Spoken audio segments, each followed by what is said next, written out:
J'avoue que ça m'aurait quand même bien fait plaisir de te niquer et d'arriver à que tu fasses un truc raté, mais évidemment, t'es beau, brillant.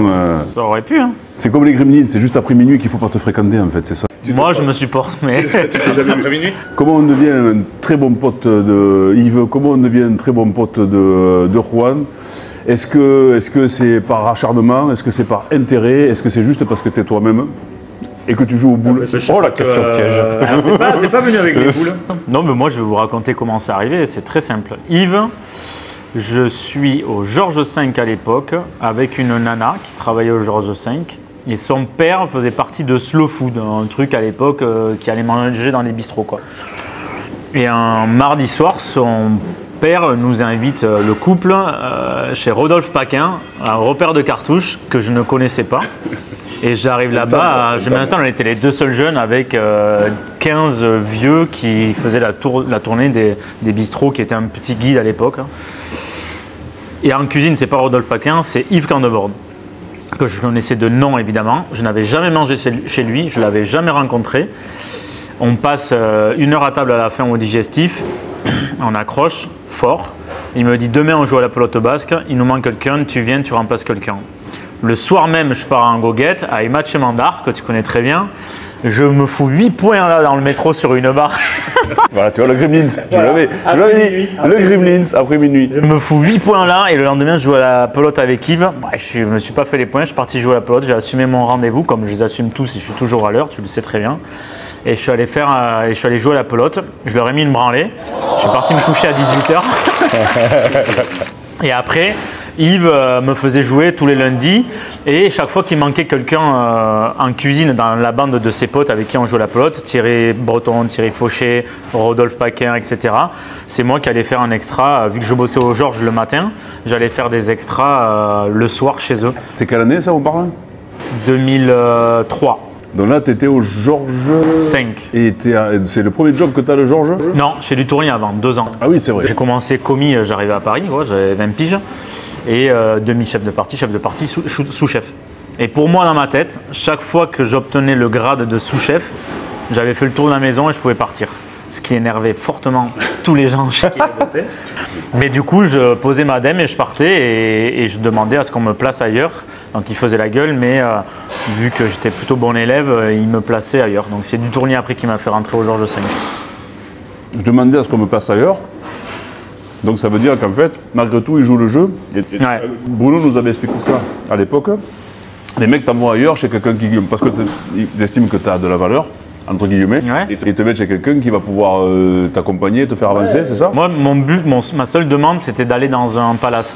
Parce que j'arrivais du trou du cul de la France et que je voulais un peu bosser dans un palace, voir comment ça se passait, quoi. Mais j'ai pas aimé au début et après, voilà, je m'y suis fait. Pareil, 2 ans et demi. Et on m'a proposé le poste de sous-chef et ciao. Voilà, j'ai repris une branlée par Legendre à l'époque, mais j'ai demandé à aller à New York, tu vois, c'était un step au-dessus pour moi et il m'a envoyé chez Daniel Boulou. Chez la Boulou, ouais. Ouais. Et toi, aujourd'hui, tu arrives à faire pareil avec ton staff? Tu arrives aujourd'hui à faire tourner ou est-ce que le staff est plus le même qu'avant? Question très con, mais... C'est plus du tout le même staff qu'avant. Moi, plus je peux les garder, plus je vais les garder, ça c'est sûr.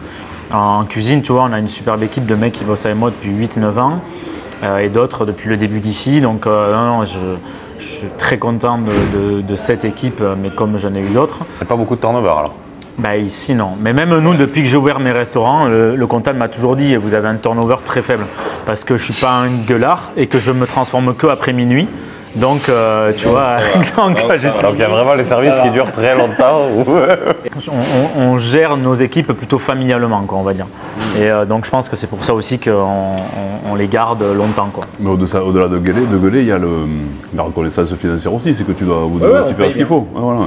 On paye bien par rapport, on suit toujours les horaires, tu vois, moi je veux pas qu'il y ait un mec qui fasse 80 heures ici, quoi. Ni même 60 d'ailleurs. Donc on respecte les horaires aussi, comme ça tout le monde arrive avec le sourire, parce que nous on a vécu quand on faisait 80-90 heures par semaine, quoi. Trop bien, trop bien. Bon, ça c'est une réussite alors, ça c'est une réussite. Pourquoi il voulait me piéger? Non, on aime bien, c'est une réussite. Félicitations, on y reviendra ici, parce que quand on débarque ici c'est un concept, on y reviendra, on va en parler. Et non, d'habitude on commence, ça s'oublie, on commence toujours par dire que putain, le hot dog vin ça aurait dû être un échec. Ouais. Bon, ça n'a pas été un échec, mais toi, Est-ce que tu as des échecs? L'échec, ça a été de rencontrer Juan Arbeláez, qui m'a... C'est pas vrai. Ils aiment bien cette vanne. Nous, c'était Pradal, toi, c'est Juan, chacun son truc. Ils aiment bien cette vanne. Chacun renvoie la balle.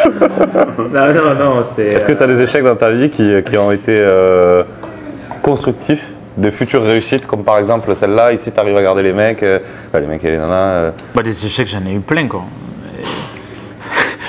J'allais dire un truc, mais... Non mais si, tout, mais perso... Tout, mais en fait, moi, mes plus gros échecs, ça a été conjugalement, on va dire. Donc j'ai stoppé, on va dire, 10 relations, ou pas 10 d'ailleurs, 7 ou 8 relations, on va dire, rapidement, certaines avec enfants, mais ça se passe très bien avec les enfants, voilà. Mais là-dedans, c'est pour ça que je dis ça aussi, je pense qu'il y a mon métier qui a fait que. Ah voilà. Il n'y a pas à chier, comme je dis, il y a 20 ans, chez Cousseau, chez Dutournier, on bossait vraiment 70 à 90 heures, quoi.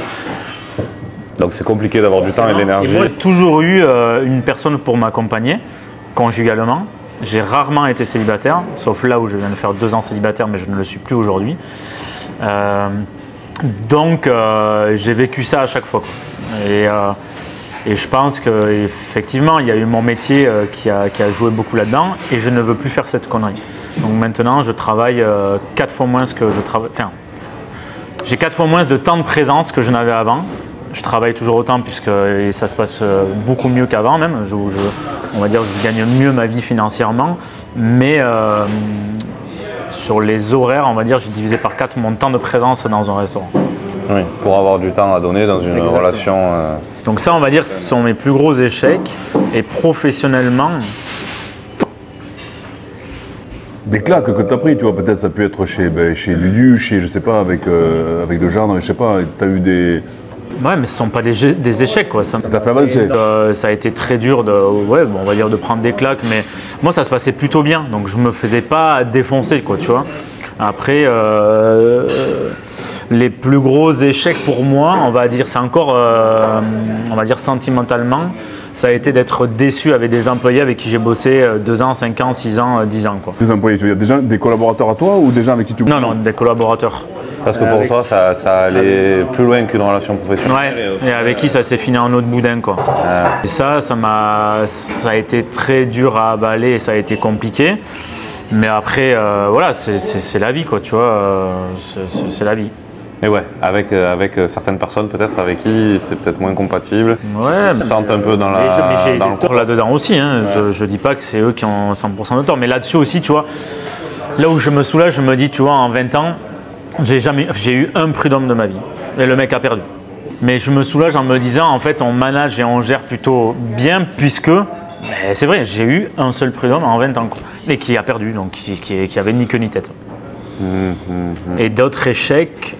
Professionnellement, ouais, il y a 2 affaires qui n'ont pas marché. C'était, bon, après, j'ai ouvert un truc à la Défense, un truc où on faisait du boulot, mais pas cher pour les gens de la Défense, on va dire à 15-20 balles le midi, et le Covid est arrivé. Donc j'ai décidé de fermer, j'aurais dû garder, prendre les aides et tout ça.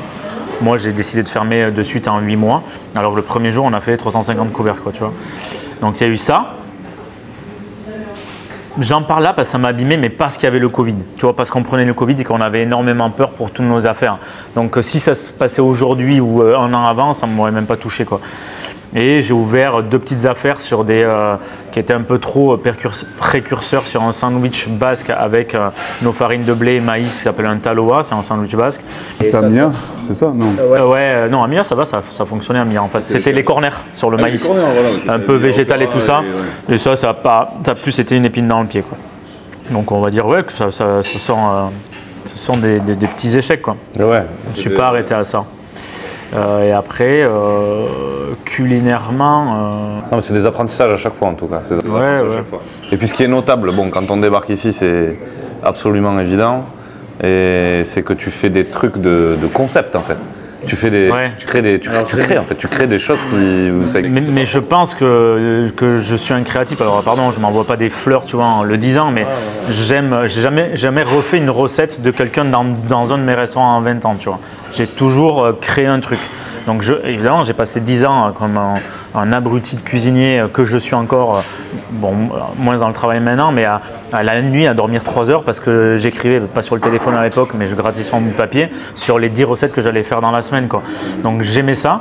Et effectivement, quand j'ai eu la chance d'ouvrir mon premier restaurant, il y a toujours eu quelque chose de nouveau dans l'un de mes restaurants. Le premier, c'était une grande table d'hôtes comme ça, haute en plus, là, qui était à l'entrée du restaurant où on a commencé à servir des tapas, chose qui ne se faisait pas à Paris, et de mettre 15 personnes qui mangeaient les uns à côté des autres. Ça, c'était en 2007. Et après, il y en a plein qui ont ouvert avec des grandes tables d'hôtes, quoi, tu vois, faire des trucs à grignoter dessus, quoi. Le deuxième, c'était que des tables d'hôtes. Donc tout le monde, et ça n'a pas marché pendant 6 mois. C'est-à-dire que tout le monde devait manger, ça s'appelait Dans les Landes, un truc kitsch au possible, et on faisait que des tapas. Et en plus, géographiquement, c'était improbable. Au Gobelin, dedans, il n'y avait que 40 places assises. C'était improbable. Une terrasse, belle terrasse de 40 places assises, mais bon, à Paris, il fait oui, la terrasse, c'est 4 mois. Ouais. Et ça n'a pas marché pendant 6 mois, le fait de faire manger les gens les uns à côté des autres. Et on a mis du son, on a mis de la musique. Moi, j'étais enfermé en cuisine tout le temps, j'étais hyper timide à l'époque, j'étais tout rouge, tomate, je sortais jamais de ma cuisine d'Afaria. Et là, j'ai ouvert la cuisine et je me suis fait du mal à être devant les gens et à cuisiner devant les gens. Et donc, il venait un peu pour ça. Pendant 6 mois, j'étais rouge tomate et après, j'ai gagné ma timidité. Et après, on était ouvert et là, laisse tomber. Toi, tu sortais et une belle équipe aussi à l'époque, en salle et tout ça. C'est que tu avais la musique et tu avais… En cuisine et en salle, j'avais Adrien Inesta, qui a été un mec qui m'a accompagné pendant 12 ans. Et qui était un très bon super mec. Maître d'hôtel. Pour moi, l'un des meilleurs à Paris à l'époque. Il a ouvert une affaire dans le sud-ouest, à Biarritz, à côté de chez moi. C'est quoi pour toi, justement, tu vois, le rôle de la salle? Tu parlais d'Adrien, il y a 2 secondes. Aujourd'hui, tu as ouvert Boulogne, qui est un buffet où ben, les gens viennent se servir et tout ça. Malgré tout, il y a du staff en salle. Tu considères comment tes collaborateurs qui sont là, qui nous servent, qui sont… c'est quoi pour toi un serveur aujourd'hui? C'est quoi sa place dans le restaurant? Ce sont donc mes équipes. Collaborateurs, oui, mais la plupart sont des amis. Moi, s'il y a un mec qui crache sur moi ici, le lendemain, je le sais. Parce que j'ai Christian qui bosse avec moi depuis 15 ans, j'ai des mecs en cuisine qui bossent avec moi depuis 8 ans et 10 ans, en salle pareil, d'autres et d'autres. Donc, ce sont des amis, clairement, et ce sont des gens qui me respectent, que je respecte et qui m'aident beaucoup. Et on a gonflé autour d'eux des équipes qui maintenant, eux, font venir parce qu'on travaille dans une bonne osmose.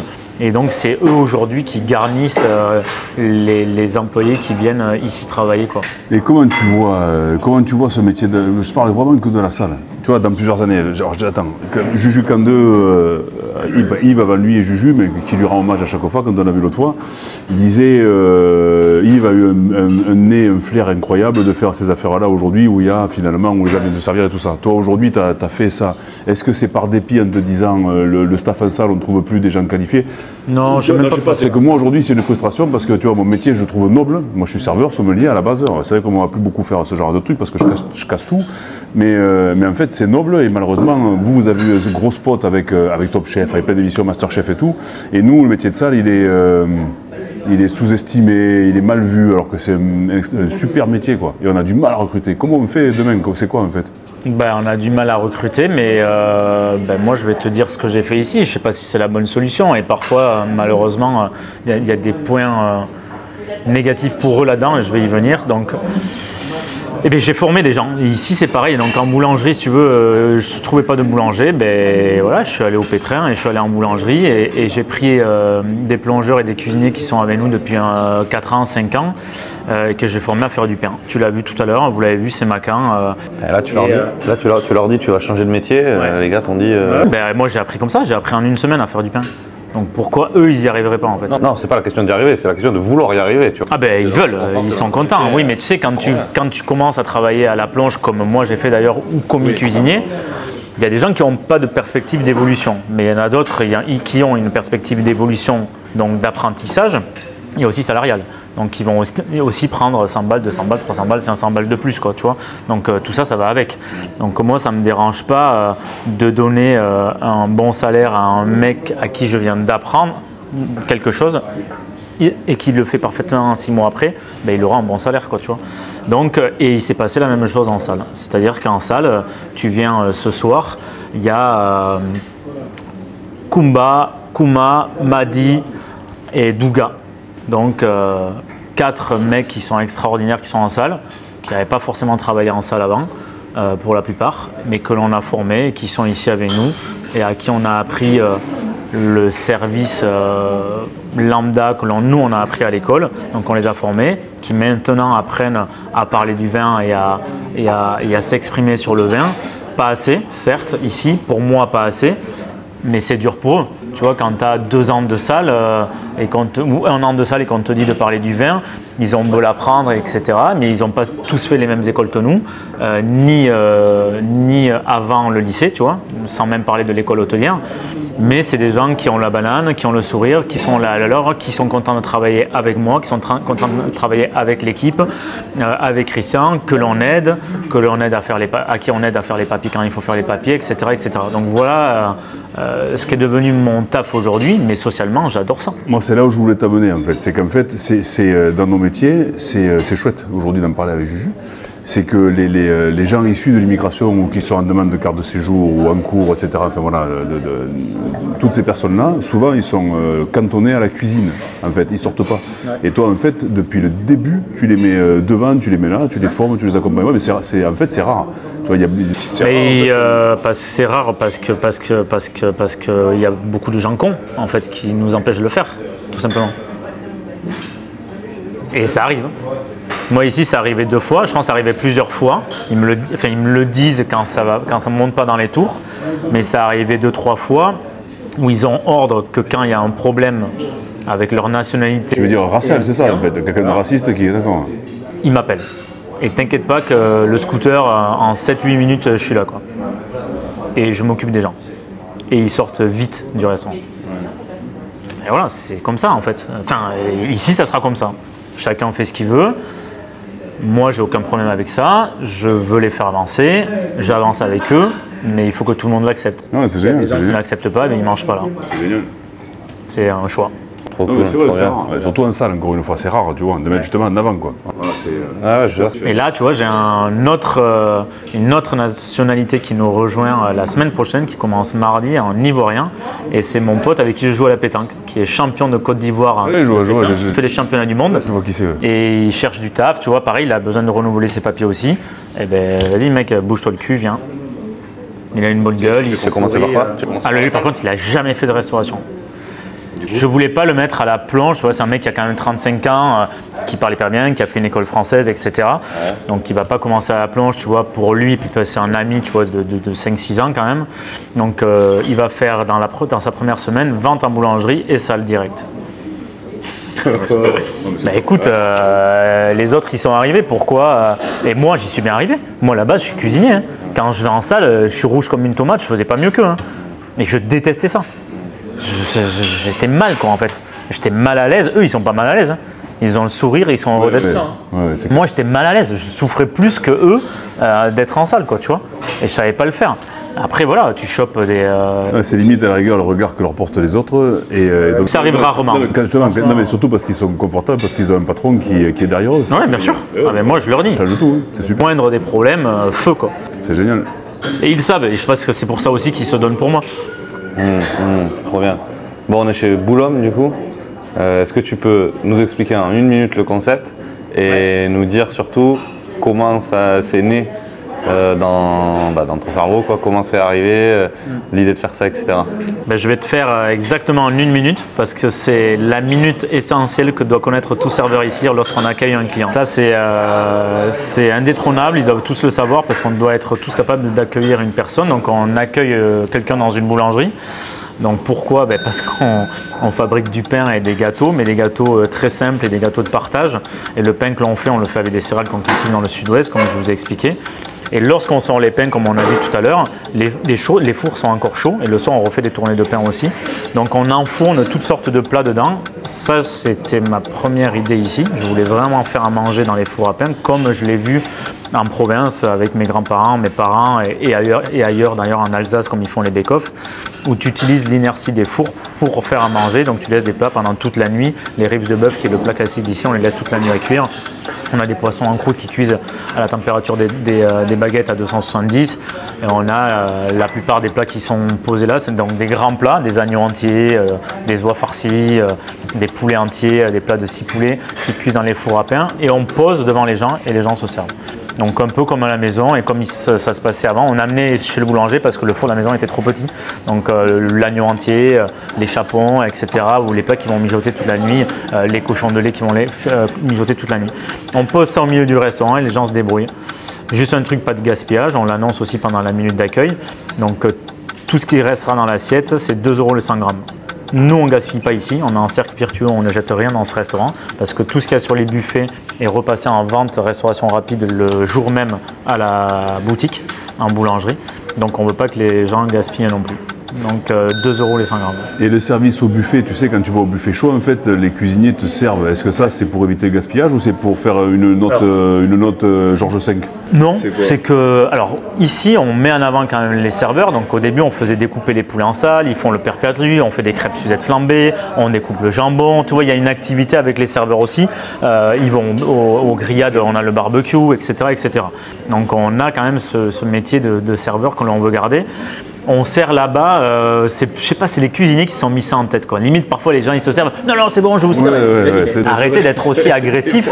À la base, les gens se servaient, quoi. Et je sais pas, ils se sont mis ça dans la tête, donc parce que les gens ils vont mal couper, tu vois. Donc quand tu as une belle échine de cochon, tu en as un qui va commencer là, mais tu as un gogol qui va commencer à l'autre bout. Oui, c'est la même histoire, le bout de fromage. Ouais, voilà. C'est un peu plus joli quand nous on le fait. Mais tu vois, ça vient même pas de moi. Et ça fait partie des choses où ça vient pas de moi, je préférais que les gens se servent, mais j'écoute les cuisiniers, j'écoute mes équipes. Ben ok, si votre retour c'est ça et que c'est plus joli, ben je vous écoute, maintenant on fait comme ça. Donc j'aime bien les écouter, j'aime bien ceux qui donnent un conseil et comment on avance, quoi. Voilà Boulogne. Ok, et comment c'est né dans ton esprit? Petit à petit on va arriver à cette créativité parce que moi c'est direct ce qui m'a saisi. Quand tu rentres, on est rentré là et je suis rentré. Au bout de 10 minutes, je vous écoute discuter et tout. Tu as déjà parlé de 3 recettes que tu n'as jamais faites. Ça se sent directement, effectivement, que tu es un créatif. Comment tu as créé ce truc-là, cette compétence tu vois? Du travail, quoi. Moi, je pense que j'avais pas ça dans la tête. Mes parents, ils sont pas dans la restauration. J'ai eu de la chance d'être bien éduqué, bien élevé, je pense, sauf après minuit. Mais moi, je remercie beaucoup plus souvent, enfin même tout le temps, mes parents avant les gens qui m'ont appris à travailler. Parce que c'est eux qui m'ont permis de bien me comporter devant les gens qui m'ont appris à travailler. C'est eux qui m'ont appris le travail. C'est eux qui m'ont donné le goût. C'est-à-dire, nous, on n'a jamais eu un produit industriel à la maison, quoi. Mon père, il cultivait tout ce que l'on mangeait parce qu'il n'y avait pas de sous. Donc il cultivait tout ce que l'on mangeait et ma mère était femme de ménage et elle faisait très bien à manger. Donc voilà comment j'ai appris à manger et à cuisiner. Ce que j'aime beaucoup dans ce que tu dis, c'est tu sais, c'est souvent les créatifs ils disent ça quand tu es un peu ignorant et tout, que tu veux commencer à créer, partir d'une feuille blanche large, tu as l'impression que tu as beaucoup de liberté, que ça va être beaucoup plus facile.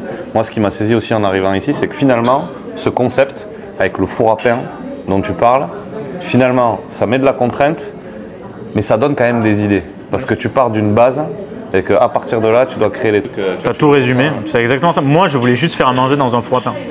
Mais mine de rien, c'est une contrainte. Donc tu te dirais, peut-être on va être moins créatif. Et au final. Moi, c'était un plaisir. Ouais. Je le fais et pour moi, j'ai vu ça, j'ai envie de ça. Le mieux, ça aurait été un four à pain à bois. Alors là, par contre, c'était une contrainte physique pour le personnel derrière. Mais c'est ce que je voulais. Donc pour moi, c'était pas une contrainte. Et de là, dans ma tête, c'est greffé tout le reste. Mais c'est des nuits et des nuits. Alors moi, la journée, je fais tellement de choses que je pense pas. À part sur le scooter, quand je suis abruti par le trafic, j'ai plein d'idées qui me viennent et que j'écris, tu vois, sur le téléphone devant le scooter. C'est pas abruti que par le trafic, hein. Mais et voilà quoi. Et après beaucoup la nuit. Après je dors pas bien, le truc. Le Boulogne, tu vois, je me suis réveillé un matin, je vais l'appeler Boulogne quoi. Je dis ça aux 5 personnes qui m'entourent. C'est quoi l'acronyme? C'est l'acronyme de boulangerie où l'on mange. Mais quand je dis ça Boulogne, les 5 personnes à qui je dis ça, ils me regardent, mais t'es teuteux quoi. Mais juste parce que je rentrais d'un voyage de New York il y a 4-5 mois et que j'avais vu plein de noms de restaurants en capitale qui voulaient peut-être dire quelque chose en anglais, mais moi je savais pas ce que ça voulait dire.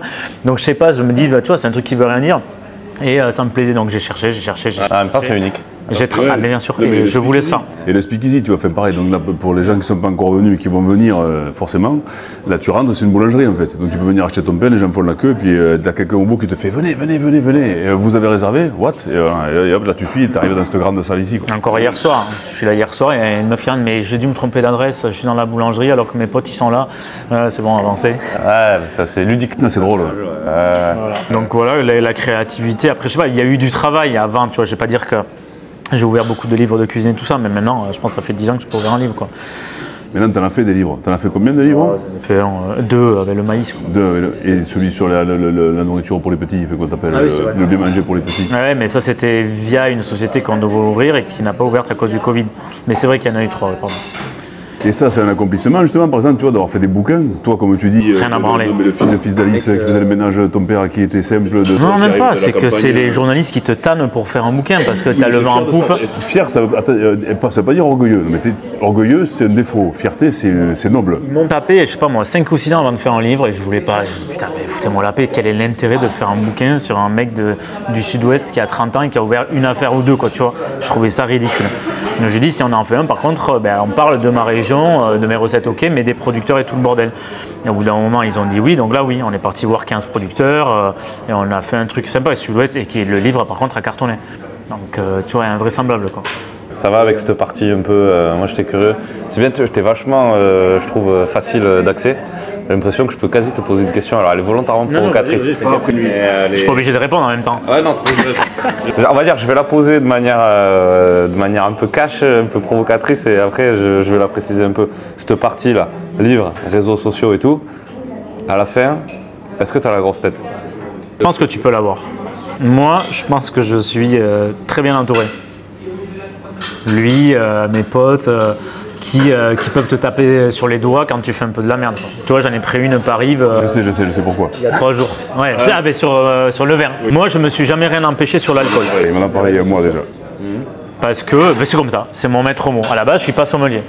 Donc voilà, j'aime le vin, mais toutes les demandes entrantes sur de l'alcool, je me les enlève pas. Par contre, si on me dit de faire un truc sur le Gaulois, tu vois, j'ai refusé un contrat pour le Gaulois. Qui était un peu juteux, j'imagine. Ouais. Énormissime. Mais énormissime, et je l'ai refusé, mais on en refuse. Ouais, ton éthique dit non. Tous les mois. Hein. Mais le vin, je m'en fous. C'est pas une bonne chose, je dis pas que c'est une bonne chose, mais à la base je suis cuisinier, je suis pas sommelier, quoi, tu vois. Moi je suis là, quand je vais faire un truc sur le vin, je fais à manger. Je suis pas là pour parler du vin. La marque en parle évidemment, mais donc après tu peux attraper la grosse tête, non, là, tu peux l'attraper. Certains oui, toi non. Ouais, tu peux l'attraper sur le fait. Mais après, moi, je l'ai vécu. Donc, tu vois, j'y réfléchis beaucoup quand des gens l'ont attrapé, tu vois, ou parfois je les défends. Parce que, par exemple, on va te dire, il a attrapé la grossette parce qu'il ne vient plus à tel événement. Mais si tu as 4 autres événements, tu vois, le même week-end, et que la marque ou les copains te l'ont booké avant, ben, tu dis non à celui que tu as fait depuis 2 ans, mais tu as dit non parce qu'ils s'y prennent à l'arrache 1 mois avant et que les autres ont bloqué la date 4 mois avant et toi 4 mois avant tu n'as pas pensé qu'il y avait tel événement. Mais en gros c'est ça qui arrive. Comment tu prends la grossette ou comment les gens le pensent, c'est que tu as tellement de choses à faire qui te tombent dessus que parfois tu en oublies tes choses primaires. Quoi. Par exemple moi parfois je rentrais pas chez mes parents pendant 3 ou 4 mois. Mais ça me tapait aussi boulot et donc je pense que j'aurais jamais pris la grossette parce que ça me tapait et ça me manquait. Donc bouf, je redescendais quoi. Moi en gros tous les 2 mois je suis chez mes parents et mes potes du sud quoi. Ouais, tes potes du sud. Tu fais le stage de retour. Ces potes du sud, eux ils le remettent à sa place. Mec c'est Ricard. Ah oui c'est Ricard pendant 4 jours. Ben là j'y étais. Hein. J'ai fait 3 jours de chasse à la palombe avec eux. Ricard cacahuète, rien à foutre de ce que tu bosses, ce que tu manges. Tu passes un moment quoi. Et tu parles des conneries que tu as fait des 3 derniers mois quoi. Donc voilà, je pense que c'est parce que je suis bien entouré quoi. Et t'as pas, moi je sais, mais je comprends la question, mais je sais que t'as pas la grosse tête et que tu l'as jamais eu, mais. Non, bien sûr, c'est pas ça que je dis. Non, t'inquiète, mais au contraire, c'est chouette pour que les gens comprennent justement quand t'as une exposition comme ça, ou comme Juan, ou comme à qui on en a parlé, tout ça, c'est forcément une question qui vient. Mais moi en tout cas, ça fait. Je croyais que tu devais t'arrêter de bosser à 35 piges. Aujourd'hui. 37, j'ai dit. 37, aujourd'hui t'as plus 37, je vais pas dire combien parce que bon, tu commences à être vieux, donc je peux plus dire ton âge. Mais c'est quoi Juju Duboué dans 5 ans, 10 ans, 15 ans? Si tu me dis je bosse plus aujourd'hui, tu as toujours un restaurant, des emmerdes, des voilà. Après, j'entends que... Ouais, mais j'y suis arrivé il y a 2 ans. En gros, je pouvais arrêter de bosser. Tout le monde sait, vous m'avez tous dit. Donc, et même ça, tu vois, ça, c'est avoir la grosse tête. Mais je m'en suis rendu compte 6 mois, 1 an après. Pendant 2 ans, je disais à tout le monde, même 5 ans, je disais à tout le monde, à 37 ans, j'arrête de travailler. C'était une connerie avec ma mère à la base. Non, mais attends, je vais y venir. Donc après, je disais, c'est bon, j'ai assez, j'arrête de travailler. Et c'est vrai que ça s'est même passé dans ma vie professionnelle. Donc, pour le cadre de vie, les besoins que j'ai aujourd'hui financiers, je pouvais arrêter de travailler en m'amusant avec ce que j'avais gagné. En le plaçant bien, etc., en faisant ce dans quoi j'aime m'amuser, l'art, l'immobilier, un restaurant, etc., etc. Mais ça a pu être perçu comme quelqu'un qui a la grosse tête. Tu vois ce que je veux dire? Si je dis ça sur une table de 10 où il y en a 3 qui ne me connaissent pas, le mec il fait le beau à dire qu'il a gagné sa vie, qu'il arrête de travailler l'année prochaine. Tu vois ce que je veux dire? Et ça au début je le disais, mais parce qu'il y avait mes copains, mais quand tu réfléchis, oui, c'est vrai, la perception que j'ai pu avoir, qu'il y avait 3 personnes qui ne me connaissaient pas, je lui dis t'es un con en fait. Donc tu vois, comment ne pas l'avoir? La remise en question. C'est toujours faire attention à ce que tu dis, mine de rien et tout. Donc je voulais le faire, je pouvais le faire, sauf que j'ai divorcé et que j'ai perdu la moitié. Donc là, il va falloir que je reparte au charbon, mais jamais de la vie, je vais repartir au charbon avec, là tu vois, c'est un rendez-vous pro très important, mais où je vais travailler différemment. On va potentiellement développer Boulogne, mais je vais me faire accompagner. Du coup, on va finir avec, moi je te connais bien, mais Hugo un peu moins, et les gens qui nous regardent, certains te connaissent, et savent qu'après minuit tu es un gremlins, mais il y en a plein qui ne te connaissent pas, donc on va finir avec le questionnaire de Proust, Pivot et Lipton. T'es chaud ou pas? Vas-y. On y va. Quel est ton mot préféré? Travail. Quel est le mot que tu détestes? T'as vu, les mecs bringers ont eu des difficultés à répondre à ça. Ouais, c'est vrai. Attends, mais je le cherche sur une personne que je déteste. Et ce que j'ai détesté de plus en est... Pradal. Je déteste profondément, donc le truc qui me gêne le plus, c'est le mensonge. Et qu'est-ce que tu kiffes, qu'est-ce que tu surkiffes, que tu adores faire, être, je sais pas, dans la vie Profiter de la famille et de mes amis. Et qu'est-ce que du coup tu t'agaces, qu'est-ce qui te fait vraiment chier quoi? Les gens mauvais. Quel est le bruit que tu supportes pas? Il y en a un, mais qui est là rarement, qui est là tous les 2-3 ans à Paris. Et ça me l'a fait plusieurs fois. Pourquoi tu rigoles? Non, en plus, il y a 2 ou 3 ans, tous les deux. Non, tous les deux. Ouais, c'est bizarre, mais c'est quand je pense que je suis un peu en, on va dire, burn-out, tu vois, parisien, travail, etc. Et ou même en scooter, tu vois, où j'entends les bruits des klaxons, tout ça, du trafic. Et ça me pèse, ça me fait monter. Et là, je me dis, il faut que je me barre. Et donc, je me barre de Paris. Il y a ton pote Juju Kando qui nous a fait la même avec les klaxons. Tu vois, voilà. Mais c'est un peu ça. Mais moi, c'est le brouhaha et la vie parisienne, tu vois, où je me dis. La frénésie, ouais. Je me barre, quoi. Et le bruit que t'adores, alors, c'est quoi? Ouf, le bruit que j'adore. En plus, on a une imitation aujourd'hui. C'est pas mal. Bon, si comme t'adores ton métier, mais si t'avais pas été cuisinier, quel autre métier t'aurais adoré faire? Un métier manuel, créatif. Tu vois, je pensais à ébéniste, des conneries comme ça quand j'étais gosse, quoi. Et le métier que tu aurais détesté faire? Que j'aurais... piquer devant les comme les Anglais là, qui sont avec leurs trucs comme ça toute la journée là. Ah oui. Un métier où j'attends pendant 3 heures de temps ou même 6 heures, même 2 heures de temps, tu me payes toute la journée, je les attends pas. Un métier où tu dois attendre debout sans rien faire. Si tu étais une plante ou un animal, qu'est-ce que tu pourrais être? Qu'est-ce qui dit c'est quoi ces questions? Qu'est-ce que tu voudrais être?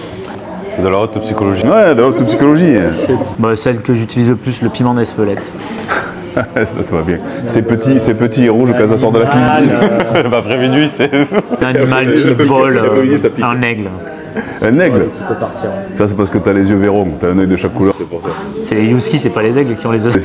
Quel est ton juron préféré, ton insulte, ton gros mot préféré? Pour de vrai. Hein. Ah, préféré? Celui que tu te dis tout le temps, quoi. Je veux dire, non, je sais pas, putain, mais tu vois, c'est même mâché, putain. Et un de chez toi, t'en as pas un là? Un gratiné? Un gratiné de chez moi? Bon, je sais pas. Culé de merde, là. Ça marche un peu partout. Ça marche en scooter, ça. Et la dernière question, si Dieu existe, si le paradis existe, quand tu vas mourir, quand tu auras ça en 12 ans et que tu vas arriver là-haut, qu'est-ce que tu aimerais qu'ils te disent? Dans 12 ans? À 112 ans. Ah. Non, pas dans 12 ans, j'espère faire le coup avec toi longtemps. Repars en bas encore un peu. Sans tâte, hein. Allô. Merci Jules. Merci beaucoup pour le moment. Ouais.